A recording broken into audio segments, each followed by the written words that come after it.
తర్వాత స్టేజెస్లో కొంచెం బయటకు వచ్చి ఆడడం అక్కడ చాలా ఎఫెక్టివ్గా అనిపించాడు.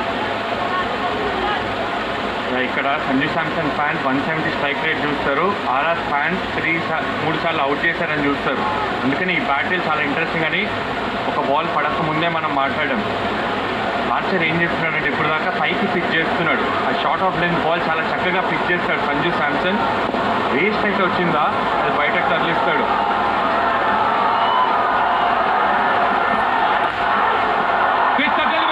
స్లిప్లో ఎవరు లేరు.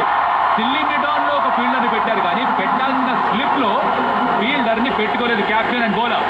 దాంతో ఫస్ట్ స్కోర్ సంజు శాంసన్కి. ఒక్కొక్కసారి వీడియోస్ ఎక్కువ చూసి ప్లాన్ ఎక్కువ చేస్తే కూడా చాలా కాంప్లికేట్ చేసుకుంటారు. ఎందుకంటే బాల్ మూవ్ అవుతున్నప్పుడు ఢిల్లీ మిడాన్ గన్ స్లిప్కి వెళ్తుంది. ఇది వెళ్ళిందని మాట్లాడట్లేదు. దానికన్నా ముందు బాల్ని బీట్ అయ్యాడు.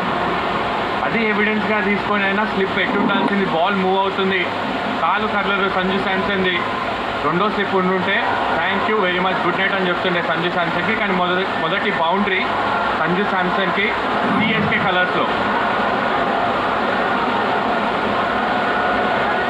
మనసులో బోల్డెన్ ఆలోచన వస్తూ ఉండొచ్చు, దాన్ని అన్ని పక్కన పెట్టగలడా, ఎంత